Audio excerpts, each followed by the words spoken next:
انا جايه اقول لكم النهارده اسهل طريقه لتنظيف كف المكنسه الكهربائيه. لو المكنسه ما عادتش بتشفط معاكم كويس لازم تعملوا الخطوات دي.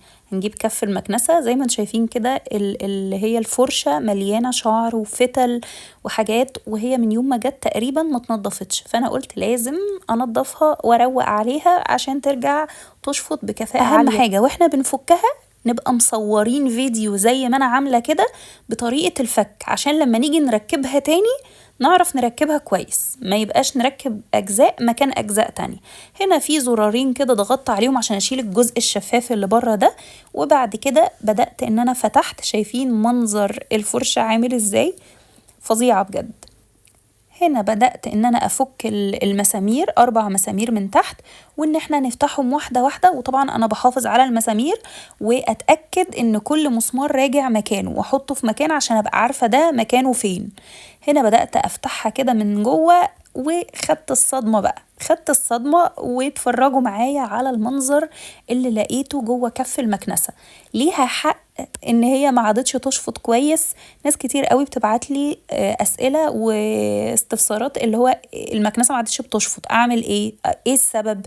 ده سبب من الاسباب. انتوا متخيلين ده كله كميه تراب ووبر لازقه في الاركان بتاعه المكنسه نفسها، عشان كده هي حاجه اساسيه مش هتشفط. هي كويس ان هي كانت بتشفط اصلا.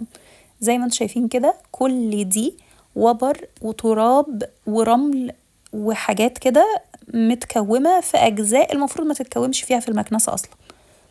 هنا اهو واضح، أنا ماشية معاكوا فتفوتة فتفوتة. شايفين؟ معاكوا بقى جفت كده حاجة رفيعة تطلعوا بيها الوبر ده، تمام مفيش مشكلة. أنا هنا كنت ماشية واحدة واحدة ومبطئة الصورة عشان أوريكوا الأماكن وعشان أوريكوا من جوه هنرجع نركبها تاني ازاي. زي ما قلتلكوا أهم حاجة إن انتوا تصوروا وتفتحوا فيديو كده، تصوروا نفسكوا وانتوا بتفتحوا المكنسة، يعني تصوروا المكنسة وانتوا بتفتحوها عشان تعرفوا ترجعوها وتقفلوها تاني، ما تبقاش اللي هو باظت معاكوا وخلاص تاخدوا الصدمة بقى وتقعدوا تعيطوا جنبها. تمام. هنا انا طبعا كل ده انا عمالة اصور واحسب كل قطعة موجودة فين وهعينها ازاي عشان ارجع اركبها كل قطعة في مكانها. شايفين هنا كده، خصوصا ان هنا في سير كده اللي هو اللي ماسك القطعتين بتوع المكنسة مع بعض. شايفين؟ فلازم اعرف ان هو اركبه ازاي عشان يرجع يخلي البتاع البكرة تلف، اللي هي الفرشة تلف تاني صح.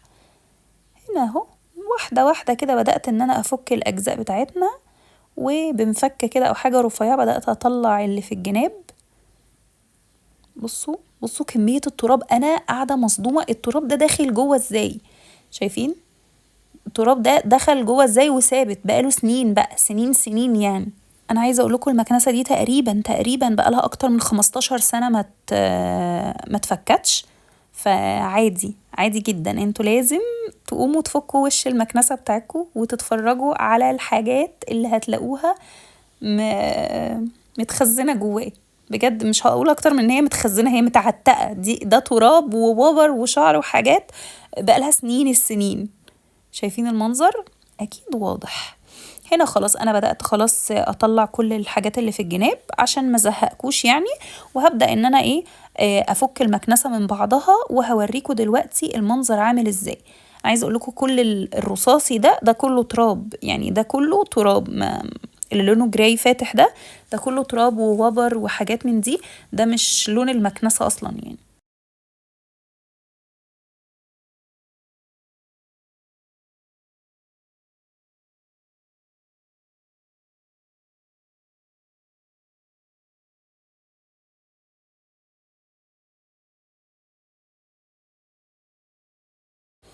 عايزة اوريكم الجزء ده. شايفين ده جزء ما بيتفكش، يعني اللي هو اللي ماسك الترس اللي ماسك السلك السير ده مش بيتفك. فانا بدأت اجيب مقص وادخله كده عشان في شعر لقيته ملفوف عليها من تحت من جوه، وطبعا انا مش هعرف افكه، فبدأت اقصقصه كده بالمقص واشده بملقاط بجفت باي حاجة رفيعة، المهم ان الشعر ده تشيلوه. هنا بعد ما فكيتهم من بعض اهو، شايفين؟ قعدت اقصقص بقى بالمقص لغاية ما طلعت. شايفين الكمية اللي طالعة قد ايه؟ هنا طبعا الفرشة بقى مفيش اسهل ولا اسرع من ان انتوا تعملوا ايه، بالمقص تقصقصوا الشعر كله والفتل وتشدوه، بيتشد بسهولة جدا وسرعة، عشان ما تقعدوش بس توجعوا ايديكوا وتتعبوا نفسكوا. بنقص كويس قوي، بس انا هنا عشان كنت ماسكة بايد واحدة ما كنتش عارفة اقص كويس، بس عموما انتوا الفكرة وصلتكم. هنقص بالمقص كويس، كل الشعر والفتل دي هتروح، هترجع الفرشة دي، خليكوا فاكرين شكلها عامل ازاي دلوقتي، عشان هي هترجع جديدة فلة كأني لسه شارياها حالا. وهنا اكيد واضح الفرشة بقت عاملة ازاي، شايفين المنظر؟ مفيش احلى ولا اسرع من دي طريقة. ليه؟ سواء عندكم لمامة، المكنسة، اي حاجة ملفوف عليها شعر كتير، بالمقص قصقصوا هترجع معاكوا جديدة كأنكم لسه شارينها.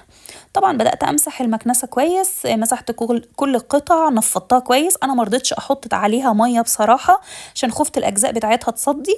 رجعت كل حاجة مكانها وقفلتها تاني، وبقت زي ما انتوا شايفين كده. انتوا شايفين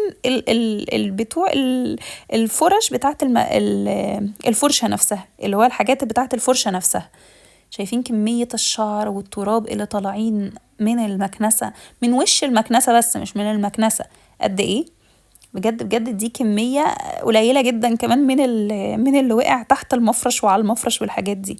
عموما ده فيديو رسالة ليكوا دلوقتي، تقوموا تكشفوا على المكنسة بتاعتكوا وتفتحوا الوش بتاعها وصورولي طلعتوا ايه من وش المكنسة.